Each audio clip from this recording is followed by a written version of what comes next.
Hi, friend. Welcome to Holly's Highlights, a podcast designed to encourage, inspire, and equip you to intentionally live your life full of purpose. I'm your host, Holly Kirby, motivational speaker, leadership cultivator, marketing strategist, and personal cheerleader. Let's check out today's highlight. Today we are talking all things fundraising. According to Neon CRM, the winter months are reported to be the best fundraising months. November actually accounts for 46% of annual giving and December 30% of annual giving. There is even a global movement, #GivingTuesday. However, with tax returns in spring, that can also be a good time to fundraise as people have cold hard cash in hand and can often be more likely to give to various causes. Now, if you take part in annual events such as 5Ks or 10Ks, half marathons, or other fundraising events for nonprofits, chances are the beginning of the year you're going to start putting together things on your calendar to take part in. But when do you start promoting and raising funds for such events? Well, today we have special guests Reagan Erickson and Jen Morano-Tucker from Huntsman Cancer Institute with us to speak all things fundraising.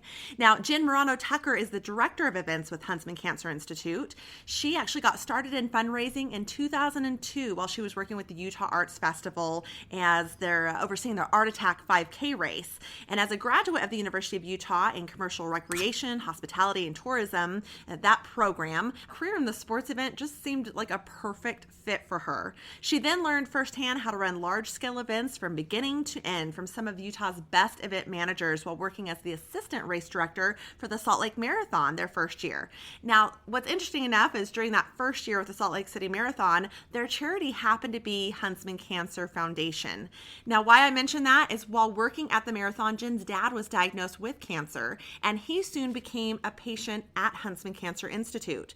She saw through that experience the amazing care and attention that he received, and she knew that 100% of all the dollars Huntsman received went to research. Of course, this ignited her passion for the cancer research and the expertise that Huntsman brings to the region. So what did she do? In 2008, she joined the Huntsman team. Welcome, Jen. We're so excited to have you with us today. Happy to be here. Thanks for having me. And congratulations on 13 years this month with Huntsman. That's awesome. Thanks. They're never getting rid of me. That's good. I'm sure they're glad. Now, I've got to ask you what I'm sure all listeners are wondering, and that is, how is your dad doing? He's doing great. He had skin cancer, and they have an amazing program. He ended up losing his ear. They have a really great program at Huntsman where they actually make prosthetic facial features. So he has a fake ear. You'd never know unless he forgets to glue it on. Wow, nothing seems to amaze me at Huntsman. They are amazing. With that, Reagan, you are in your second year with Huntsman Cancer Foundation. Now, Reagan participated in her first charity 5K in college, and she was hooked. She thrived on the energy of being surrounded by a community and everyone working together for the same goal. And then she went on to complete her first half marathon. And after that, she just knew that that was the industry she wanted to work in. So after graduating with her bachelor's in communication from Utah State University, she then went over to Utah Valley University and worked with students on planning professional and recreational events. She even received the opportunity to come work with Huntsman Cancer Foundation through that and doing fundraisers and working with volunteers. Of course, she jumped at it. So welcome with us, Reagan. Thanks, Holly. I'm excited. Now, Reagan, I love how you described coming to work at Huntsman Cancer Foundation as the best of both worlds. What do you love most about working in this field of fundraising? Oh, it's so fun. And I already mentioned the good energy from being surrounded by the best people. I think my favorite thing, though, is working with volunteers and fundraisers. I am amazed as I get to learn people's stories. They are full of such strength, and I just find myself in awe of the perspective that they have from, the life events that they've had to go through and the motivation and commitment they have to the cause. They are amazing.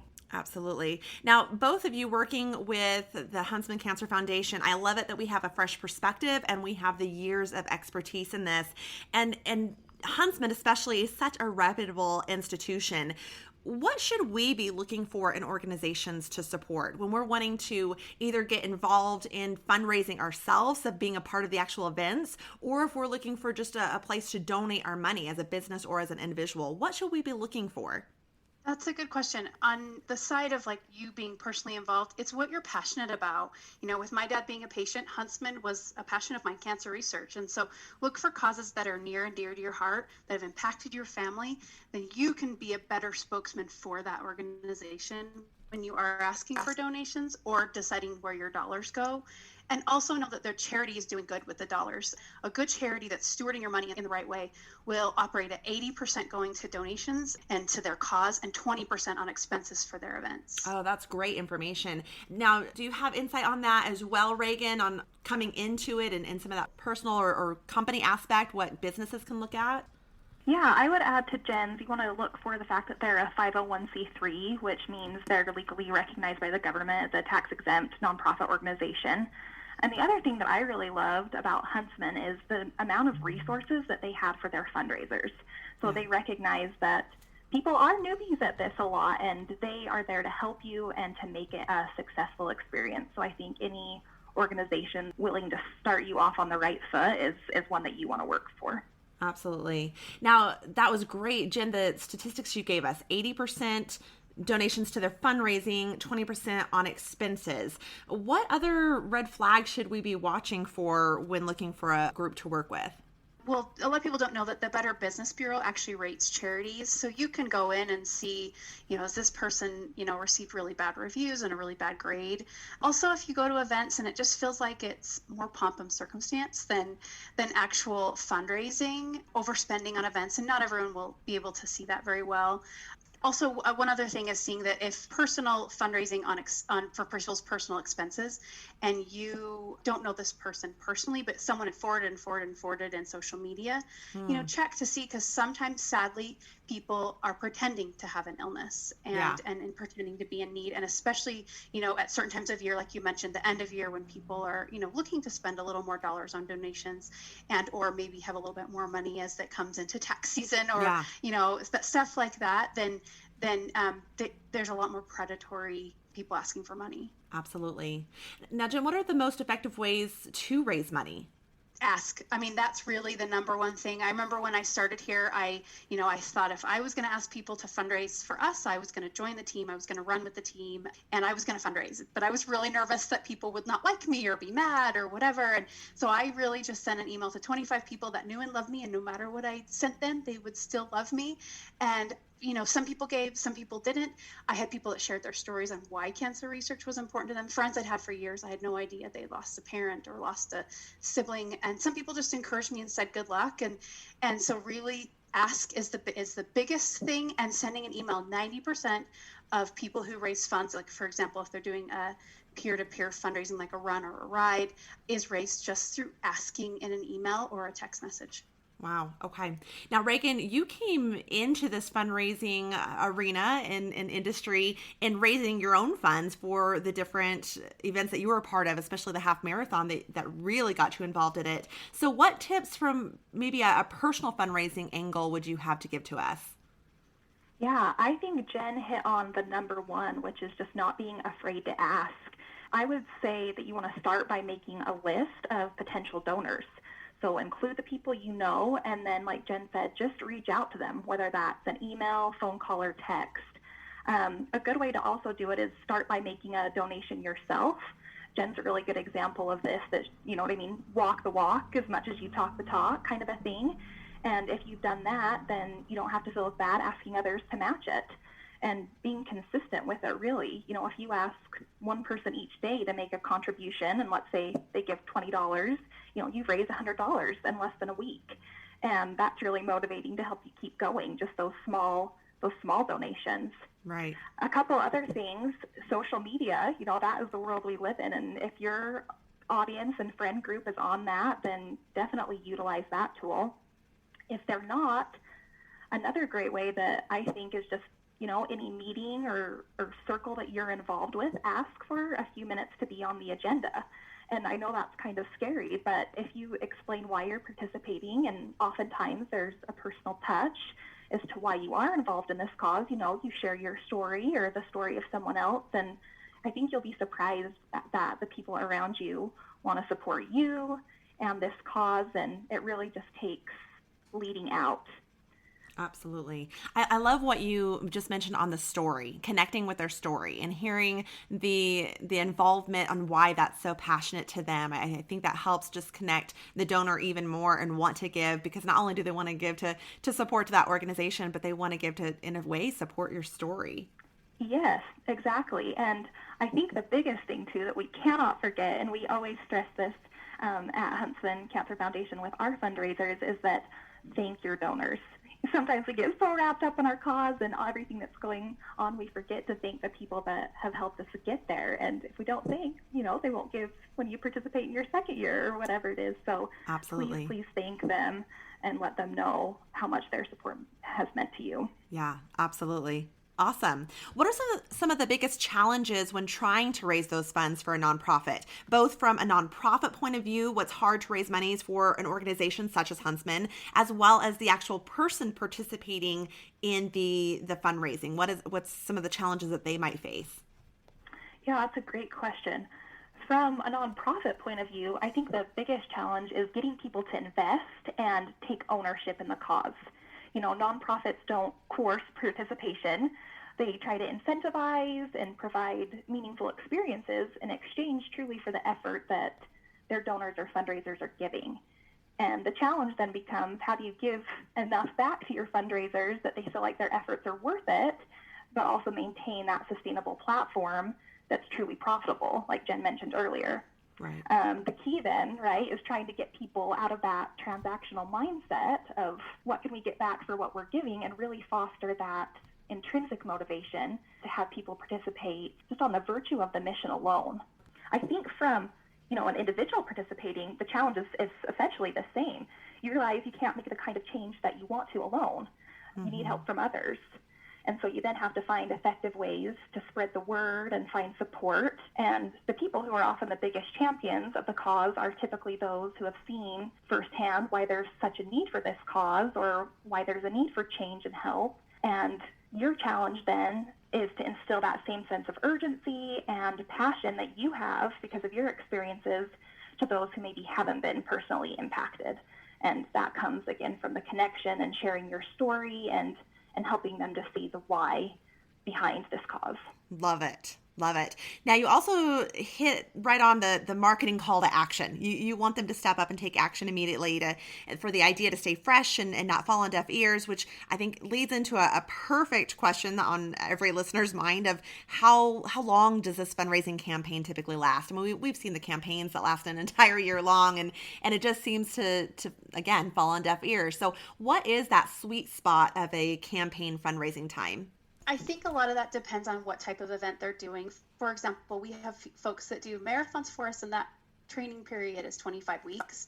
If that's over the holidays, for example, a lot of folks have said, for Giving Tuesday, please donate to my page, or in lieu of a Christmas gift, will you please donate to my page instead of giving me a $20 or $5, gift, whatever that is. Right. And then when you go with the 5K, you need to keep that energy up. Most people do not train for a 5K.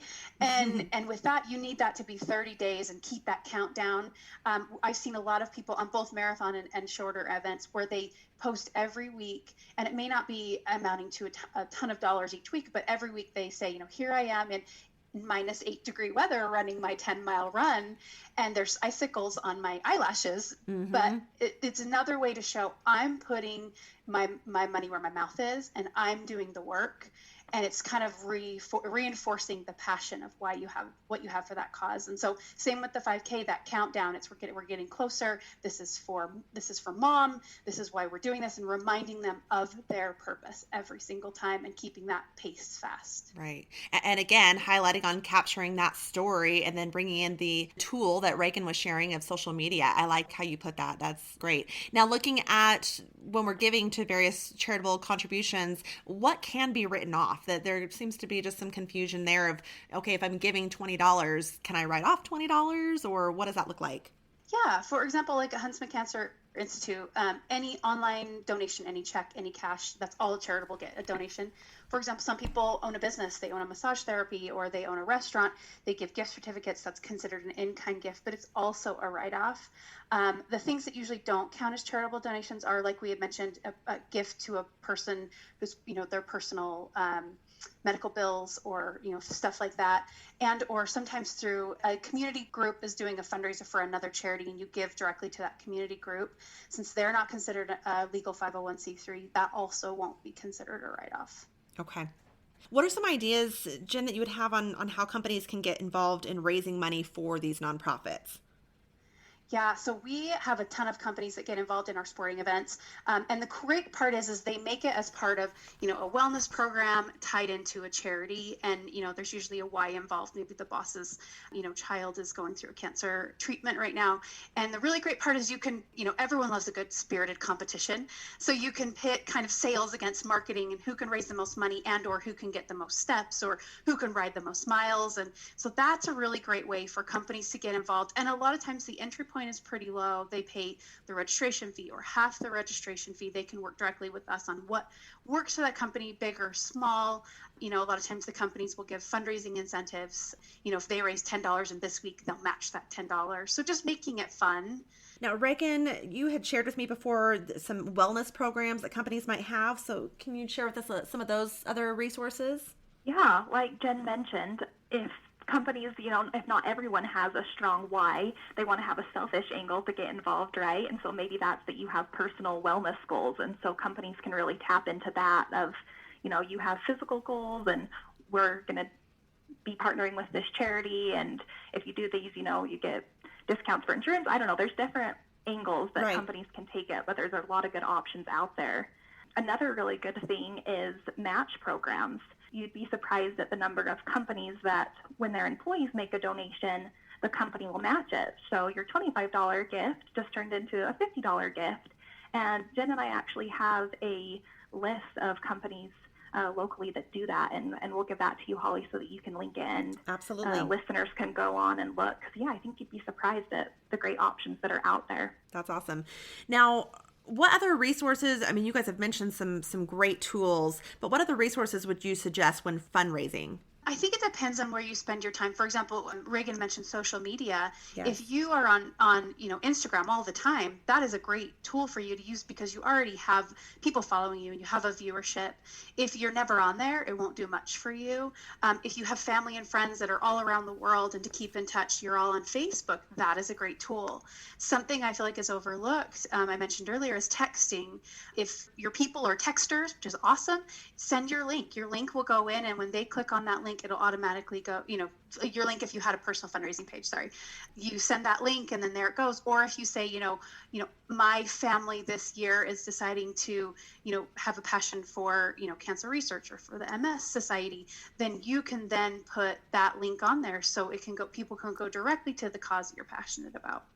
Hopefully the charity that you're working with has, videos or content of their own that they have made so you can share. And so hopefully they've taken that legwork out and have those nice videos that have statistics and the information that you might not be armed with yourself is coming into this new.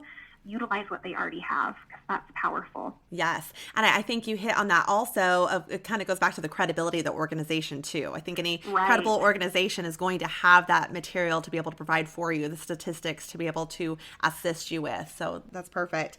Now, has there been a creative way that somehow stood out to either of you during your years in the industry as well as during your years participating as a participant yourself? Yeah, the people I've seen is that they're using their passions and their talents to raise money. We had a woman who was an amazing seamstress, and so she just put out to her people that said, I will mend your clothes for a $20 donation, and kind of put a scale. And so she did like 30 pairs of pants. She hemmed a pair of pants and she made a couple $1,000s. If you're handy, you'll do an hour of handiwork for a $50 donation. We have a really great charity great group that does a fundraiser for us. It's called Cancer Bites. And they basically said, well, we like scary movies, and how can that be a fundraiser? Well, what they do is they take it to here in Salt Lake City. They do a Tower Theater. They rent it out and they show a scary movie every year. They do an auction, but they've raised, $8,000, $9,000, $10,000 annually because of a passion for scary movies. It's just such a cool, way where they just ask the question, how can my skills push the needle in research? That is awesome. Those are some great ideas. I had never even thought about that. That is awesome. Mm-hmm. Any other tips for our listeners? I think what Jen said, hit on what you're passionate about and play to your own strengths. I also think checking with your employer about their potential match option is such an easy way to do it that you might not even know is available. And also, most importantly, maybe is just don't be afraid to take charge and lead out. So, sometimes it just takes one person to bring a cause to the table and let your friends and family know. And a lot of people are happy to hop on board. It just takes one person to be the leader. And I would jump on what she just said. One person can make a difference. You can go to your company, your friend group, and you can say, this is my cause and this is why. And that could become your whole company becoming involved. We had an amazing woman. She's a junior high coach here in Utah. And she had breast cancer, went through, the treatment. But instead of just sitting down and saying, I can't do anything, she thought, I'm a coach. We can do a pink game. And this now, and I don't even remember what year she started, but this now has led to over $1 million in donations for breast cancer research. The coolest part, she's empowered these young women that are on her volleyball team and her softball team and her soccer team and everything at basketball to say, I can make a difference. This is incredible. It's called Swing for Life. It's their own nonprofit, but they fundraise for us here at Huntsman Cancer Foundation. I love that. And I love the whole concept of getting others involved. I read a book by Rodney Bullard of Heroes Wanted, and he mentions in that the best part of way of you making a difference is to actually gather others around with you to make a difference and pass it on, to teach them how to do it, to involve them in it, and to basically empower them to take it on. So that's awesome. I love that story. Now, if you could go back, both of you, I'm in such encouragement that you just shared right there, but if you could go back and encourage, inspire, or equip yourself as a child, what would you tell your young self? I liked this question when you posed it to us. I would love to tell every child, you can do big things. You have, we've seen so many examples of kids starting around the world, community gardens, large scale, food and clothing drives to send all around the country and out of the country. And just because you can't drive or vote yet doesn't mean you can't make a huge impact in this world. Right. How about for you, Reagan? Well, first I have to do a shameless plug off of what Jen said, because Holly, your daughter, Allie, is a prime example of this. And for our listeners, Allie is 13 and raised over $4,000 for Huntsman Cancer Institute this year at one of our sporting events. This is her second year, I believe, participating with us, and their whole family's involved. But Allie's point in case to what you said, Jen, that, she's 13. And she had her plan, and she executed it. I know she went to neighbors and all sorts of things. And, yeah, amazing. So examples in small forms right there. To the question, I guess if I could go back, and I'm still learning a lot, I would remind myself to trust myself and to have confidence in the gut feelings that you have. So when there's an opportunity to move forward or a scary decision to be made that you're not sure what's on the other end, I think just, go with those gut feelings that you have and trust yourself, even if it's scary, because I think a lot of good things are on the other end of that fear. Yeah. Stepping out of our comfort zone. They're growing pains for a reason, right?